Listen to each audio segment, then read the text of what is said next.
Michigan Outdoor Obsessions Beyond the Backyard is brought to you by Ultimate Archery and Outdoors, Ultimate Deer Products, Red Light Food Plot Seed Company, Edge Attracts Incorporated, Jay's Sporting Goods, and Tacticam. Welcome to another episode of Michigan Outdoor Obsessions Beyond the Backyard. I'm Steve, and this is Tony. And our episode this week is brought to you by Ultimate Deer Products, Ultimate Archery and Outdoors, Red Light Food Plot Seed Company, Edge and Tracks Incorporated, Tacticam, and Jay's Sporting Goods. How's it going, Tony? Hey, good, man. How are you? Just another morning here. We got it off. We got Good Friday off. Friday off. Yep. Kids are home and everything right now. No, just got one home. Just got one home, so it's not a complete That's complete chaos. Yep. Now all I can do is look outside and see the grass growing and realize how much I got to get done before summer. Yep. Still picking up the ice storm damage up here in northern Michigan. I know. How's everything coming along up there? You guys getting power and all that back on? There's actually people still without power, and there's that. I was talking to a guy at Dunham's in Gaylord last weekend, and he said there's spots that might not get it until June, which is nuts. But you got to think about. I mean, up here there's so much line probably running through spots that is miles from people. Yeah. Oh, for sure. And they got to cut down trees just to get to the line. Yeah. I mean, it took out everything for the most part, right? I mean, shouldn't say everything, but they were saying that there was people saying they're comparing it to like an F5 tornado or like a Category 5 hurricane. Without a doubt. So there's years ago that we had ice storm down here where I live, and then same thing. I mean, there's tree debris till like middle of summer. Yeah, they were still cleaning up. So now, speaking of ice, someone brought up a point yesterday, and we were talking about turkeys, and I haven't seen a ton of turkeys. Have you ever heard something about as far as ice and is one of the most damaging things to turkeys? I mean, is it possible that there was turkeys killed during the ice storm? Because someone was talking about that ice is horrible for turkeys. Yeah, I'm not 100% sure on. So, but I mean, all wildlife, I'm sure it's hard on. I mean, all the small game, obviously, squirrels and trees and everything like that, and the trees keep breaking down. I mean, they're going to start losing their homes. I mean, it's devastating to the squirrels, but I'll tell you what, the rabbit families are happy. They gain more territory. About 1 million brush piles in Michigan. Yeah, exactly. So they're benefiting from it, but no, it's unfortunate though. Ice storms are very devastating though. That just Hopefully this isn't a regular occurrence in Michigan. No. But you guys got a record amount of snow up there too, from whatever. Yeah, there's almost 200 inches in Gaylord this past winter. Yeah, that's insane. Yeah, I mean, and that's crazy because I remember my first winter up here in 2013. I feel like there was 3 feet of snow all winter. Like it never went away. Right. And, we were saying like just Mother Nature just seems like she is pissed off. Yeah. Got to stop doing what we're doing. She is taking forever to get warm up here. It's look at the forecast, and I'm still May 1st is showing 47 degrees. Well, it's 75 today. And here I want to play. I'm hoping to get my clover out there and get it planted. Yeah. But it's just, I mean, I don't know. I don't know if it's if I should. I mean, it's not going to hurt it, I guess, if they plant it down right now, right? No. As long as we don't get any heavy rains where it's going to wash away. So, for the most part, most of the clover will be all right. So just those heavy washouts and everything that we get, that's more devastating to your seeds and everything. So the light rains are actually better for it. So okay, yeah, there's plenty of moisture in the soil. You don't got to worry about that. Yeah, there's a lot. Yes. Yep. All right, let's get right into it. So today we're going to talk about a couple new bills that were introduced in the Michigan House. The first bill that was introduced in the House was 4191, which would allow baiting for a fee and aim to establish a clear distinction between baiting and feeding. The bill proposes that during open deer season, that baiting is allowed with $20 fee, no more than 5 gallons at each site per day, and the money would go towards research for chronic race disease. It was referred to the Committee on Natural Resources, and there was also a House Bill 4206 which will allow for 2 free antlerless deer tags annually. So there's a lot of things to hit on here as far Hmm. as the baiting and the doe tags and all that stuff. And they're trying to find a distinction between baiting and feeding. And then they're basically telling you that you can only do it during deer season. And then the money is going towards chronic wasting disease. So Okay. this whole thing started with making it illegal uh, because of chronic wasting disease. That's And from my understanding too. Yeah, that's why And the they way I banned look it. at it, if anyone that's been to an elevator, a store, any store that sells deer feed, I don't know, up here in northern Michigan, you can go to every gas station and get Good. sugar beets, That's I was apples, gonna say. carrots. Yep. So I would say, just a rough estimate, that majority of people that had baited before probably still bait. Uh, Yep. so, so this whole correlation that they try to make between chronic waste disease and baiting, if it was a real thing, I would think since they've made it illegal in their book, it should still be going up because the baiting never stopped. So, so, Yes. so the, So I guess my point on it is they had baiting before. yeah, They took it off because of the diseases. Yet now they want to reestablish it for fee. So to me, baiting wasn't actually the issue. It was lack of understanding of what the diseases were. And it was just a quick fix. Let's shut it down and figure things out. And now that they're realizing, hey, maybe we need a little more research on it, that's where they're getting all this from. So I I just I'm think it's not crap that you're going to yeah, reintroduce it, which say, yeah, you can bait again, but you're going to pay us this right. time. Yeah. So that I think is bogus. The whole paying for it, that's you're trying to get money, which I understand what they're doing. They're trying to Just come get out and money say what it is, for though. Don't yeah, try to hide and say you're using it for research. right, right. Just say we need money for research. Now, could you go about and do it in another area? Absolutely. Or if you're going to charge for baiting, that $20 seems like an it's astronomical amount of money for what you're trying to do. Yeah. So I think that's just I just want them to that's come out and insane. say that baiting is does not the correlation between CWD and baiting does not Oh, right. exist. Right. And that's such a gray area Yeah. regulation to me because I can interpret something and you can interpret something and we could be talking about the same thing and have two completely different views on it. So, like for me, for food plots, technically I'm baiting Yeah. because I'm baiting the deer into an area. I And, mean, and the same you're deer doing it and with multiple deer can eat off the same area, just like same. a, yep.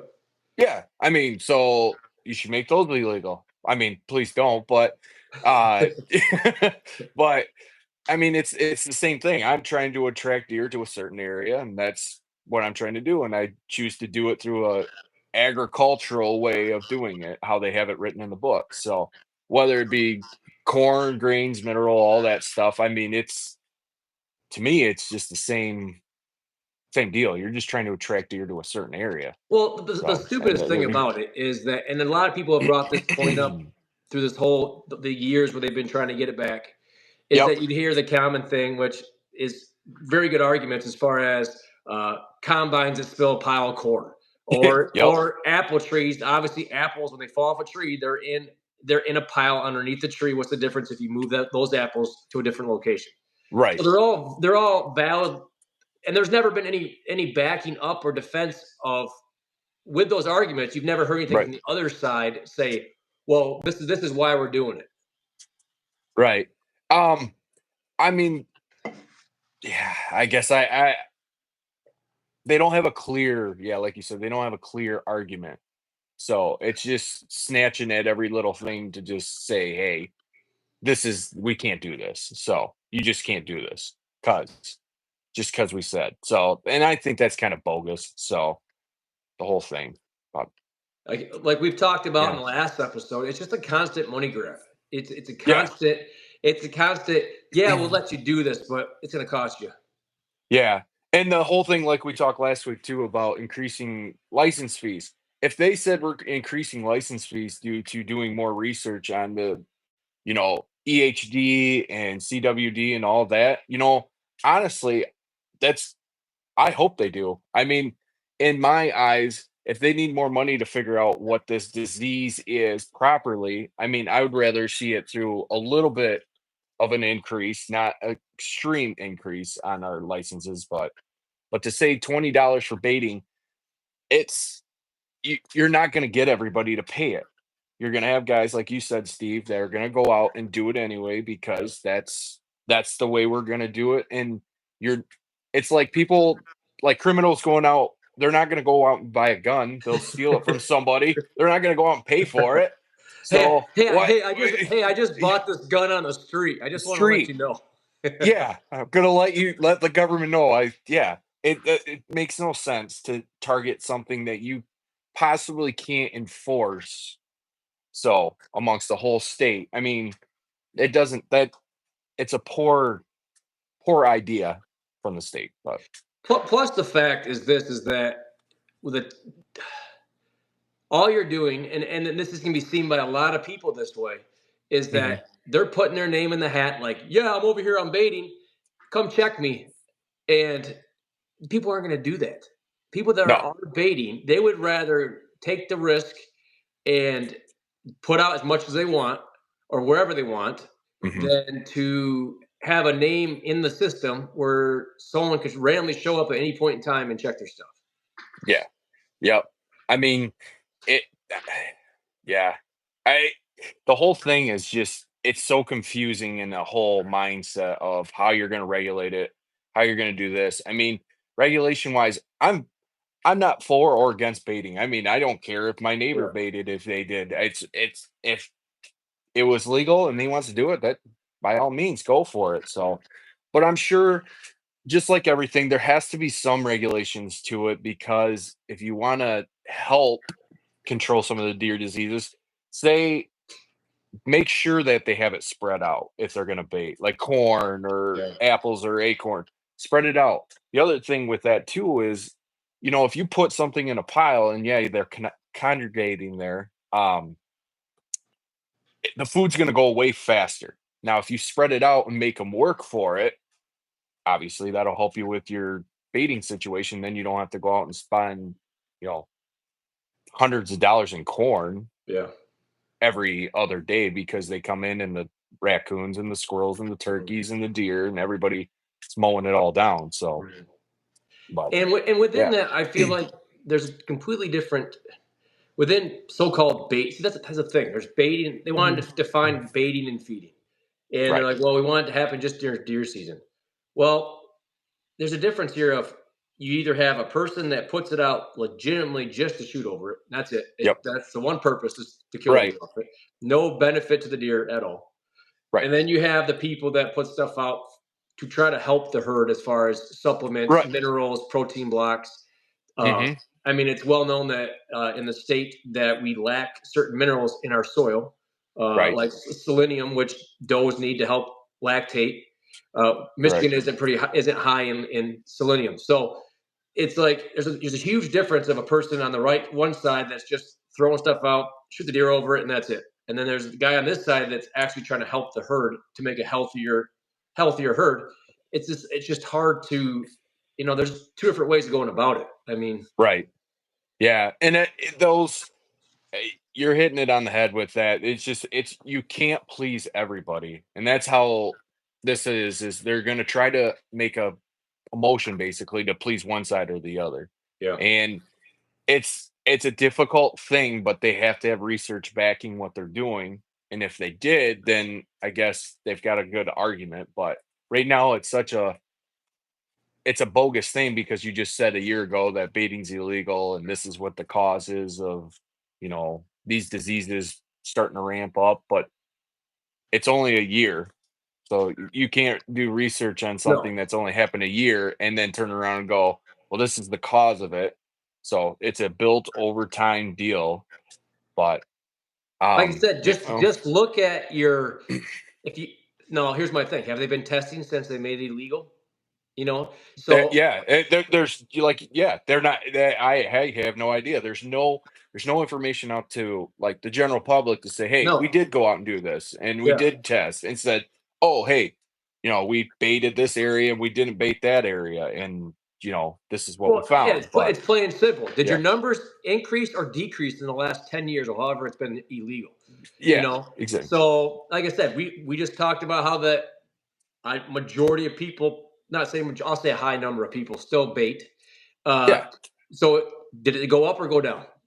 I mean, it's just, I don't get how you can't put information out to the public. It's not like you got the Kennedy assassination files here that we're trying to hold on to. I mean, Right. just Yeah. tell us what did the research say?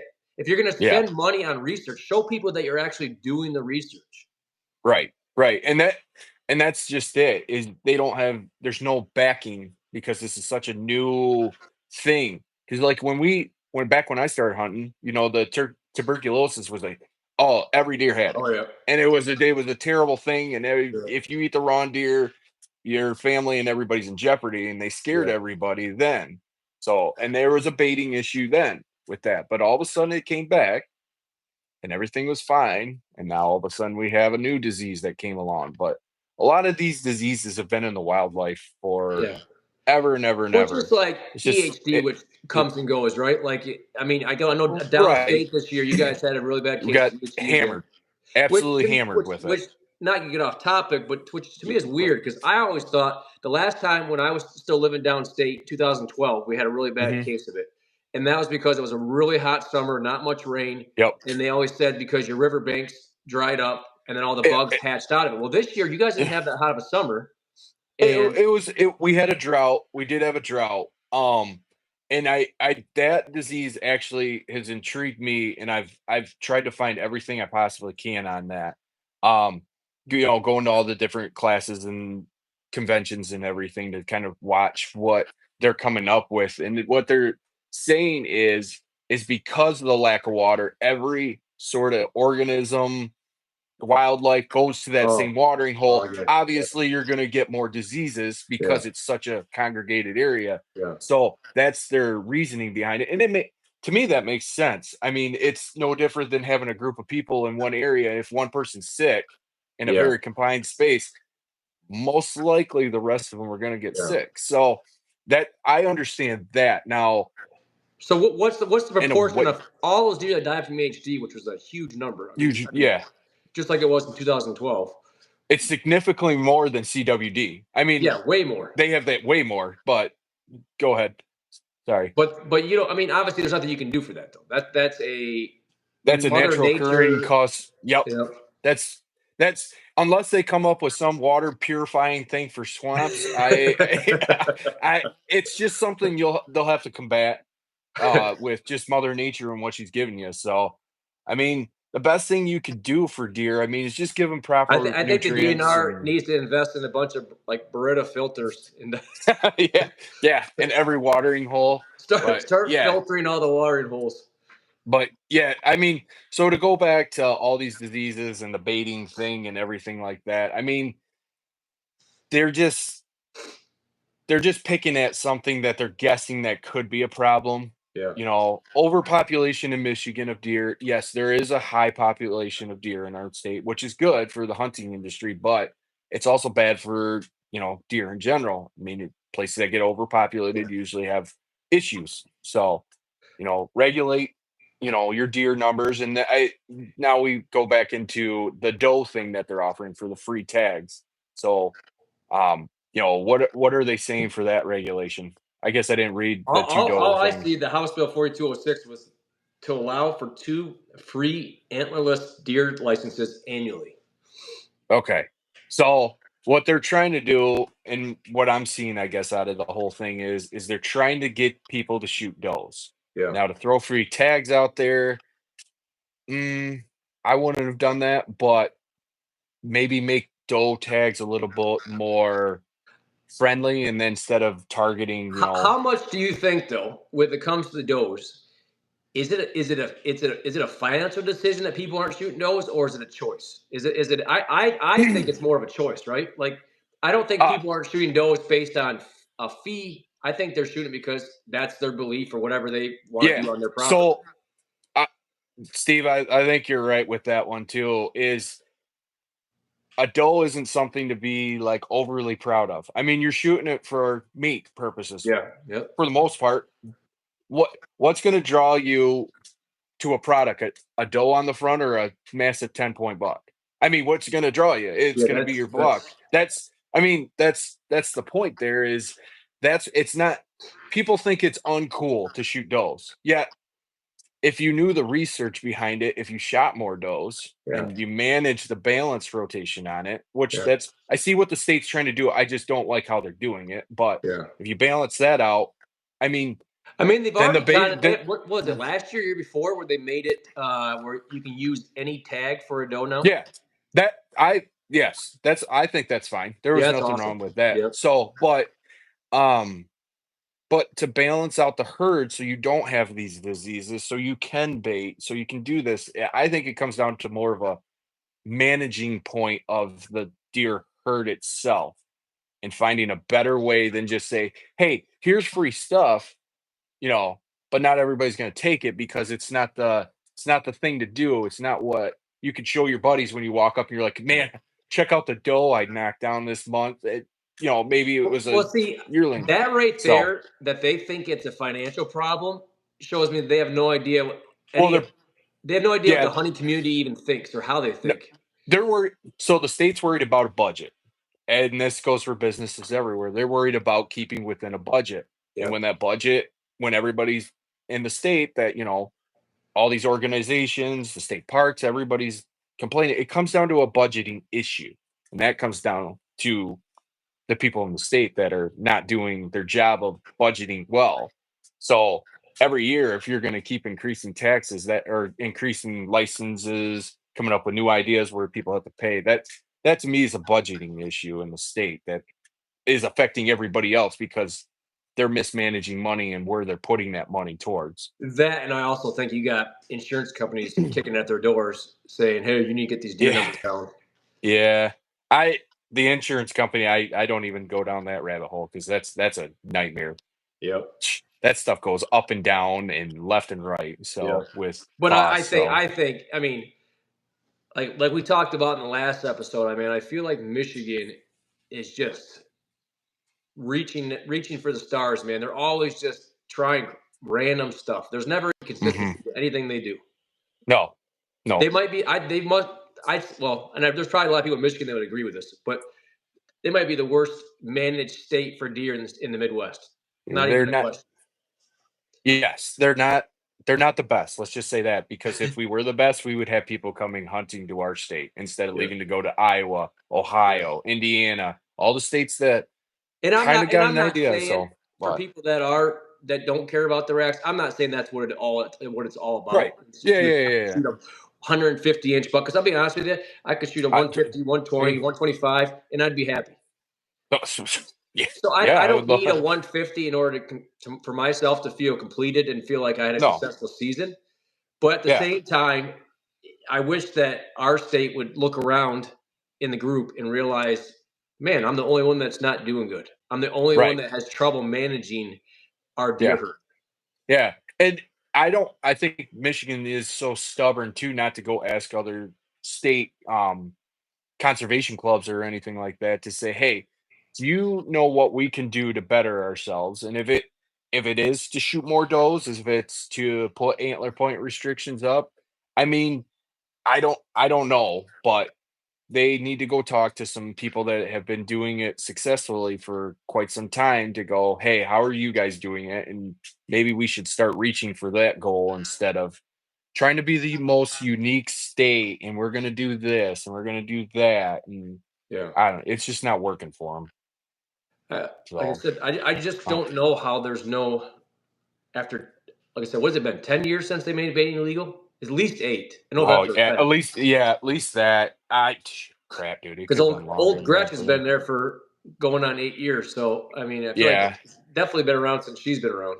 yeah. And I got to remember if, was it Granholm, right?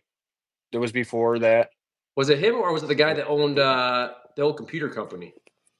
It might have been him.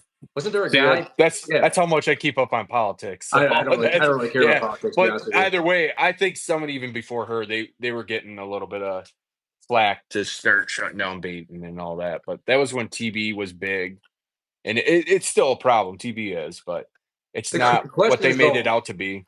like But I said earlier, what have we found? We made baiting illegal mm, for a decade. What if like you don't need to? What more research do you get to do on yeah, CWD? You say you want to take yeah, $20 towards research for CWD. You've had a decade to do research. So yeah. why do you But need money so now what to do research? and that'll go back to my point of mismanaging and not researching the correct thing of they're basically it's a money grab deal. Yep. um Now they're going to just say we're going to research things that we should have researched a while back, because on that thing it says they're researching CWD and TB. So I mean, TB's been around since I've hunted, and I'm going on close to Personally, 40 now. So I think they looked in a book and saw what are popular deer diseases, and they decided to put those as the researching topics. and you could have. I mean, that's what it seems So like, man. Like it's just it's a quick excuse, right? It's a quick thing they can pull to and point to yeah, and say this is what we're going to use the money for. yeah. I think the state panicked when they heard about this disease, and they panicked and they went to the first thing that somebody said to them of, you know, it's because they congregate, and they go, oh, congregation, that baiting, every deer's getting really close, shut it down. So, and that's, you know, I think they just panicked and they had to do something, and that's what they chose to do. Good, wrong, indifferent, but I think that's what they just hit the first thing they could to Yeah. shut it down. So, Well, the first mistake but is when you hear in the article they talk about it was proposed to the deer or the Natural Resource Committee. yeah, So that's your first mistake is that you have a bunch of politicians sitting around discussing it. yeah, yeah, yeah. Honestly, the best people to go ask are the people that actually sit out in the woods for hours and hours and hours, and they'll tell you, you know, a guy that sits behind the desk and just gets information and records on everything, I don't think is the best choice to make decisions. It's the guys out in the field, it's the conservation officers, it's the hunters that are actually hunting, up north, down south, east side of the state, west side of the state, center of the state. We all have those different areas in Michigan. Because, like, I guarantee we have more deer down here in southern Michigan than you guys do up north. I mean, it's that's where these diseases supposedly are really rampant. So Yeah, it's Kent, yeah, it really Kent is. County, Berry County, and then it's the deer density. There So really is. So, I mean, Michigan, you got the, I mean, obviously you got the UP, like you said, the yep, South Side, North Side. I don't know, and it brings up a good point. I don't know how you can manage them all the same with their almost completely almost, different systems. yeah, I mean, they're yeah, they're all completely different from each other. hmm You have down by you that's a lot of fields, a lot of crops for the crops, for the animals. Up yep. here, it's mostly woods. There are some Pines, lots of farms. pines. Yep, Yep. But then you get lots up of to the pines. UP. Now the UP, you got the wolf problem. So I mean, it's just there's just so much. I don't know The how you dyna could throw out one base regulation or one base strategy when you have three very distinct types of areas in the state of Michigan. Yeah, yep, absolutely. So, I mean, the research that they're doing is only in one. From my understanding, is only in one specific area, and if you use one specific area versus and use it for the entire state, your research it's it's not correct. You're not solving the overall problem. No.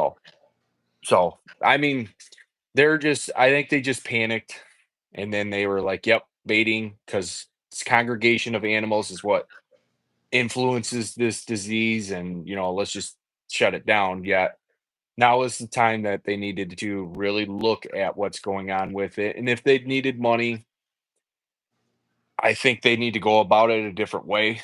Charging people to bait is kind of a ridiculous thing, or don't charge as much. That's my opinion on all that. So Yeah. What yeah. DNR officer is going out there and making sure that you have 5 gallons at each site? S- ri- right. I Yeah. So, and so it's funny that I think you brought it up earlier. I'm just thinking about it now. Um, the guys that go out there and truckloads of sugar beets or whatever, and they back it up and dump it. I Yeah. mean, honestly, that's kind of a ridiculous thing. Don't Yeah. I do mean, there's that. a difference That being excessive. You know what I'm saying? Like, yes. So that's where I go back to the regulation thing that they could enforce. I mean, if a guy goes out there and drops 200 pounds of sugar beets in off the back of the tailgate, yeah, I would say that's a little excessive, and that's on the grounds of okay, you could you overbait? Yeah, but and people argue that. Now I'll bring this up. So people argue the fact that the spin feeders, the deer feeders that got yeah, the spin control on there, they'll say, well, all that food's congregated. If it spreads out, then in my eyes, it's doing what the law says or what the regulation says is it's spreading it out within that 10 feet. So, and you can really get I your mean, poundage right down to almost exact. I mean, yeah, yeah, yeah, it's a with the feed rate out of the machine. So, yeah, but, but I've seen the gravity feeders too that got the little feed troughs in there. mhm, I mean, to me, that's no different than dropping, um, bait on the ground in the center. So, if they brought feeders back, I would say spin feeder is probably what they have to say you're allowed to use more than the gravity feeders. I know why people would be upset about it because it's going to cost you more to maintain that feeder yeah, because obviously the spinner goes off and it might dump a little extra here and there. yeah. So, but I mean, that's my thoughts on those two. Like again, it's going to figure itself Mm. out over Some way, time here. somehow. I Yep. mean, so far it's just a proposal. We'll see if this actually comes to light, or if it's just going to stay as a proposal. Right. And a lot of those proposals are just proposals. That one doesn't seem like it's got a lot to stand on.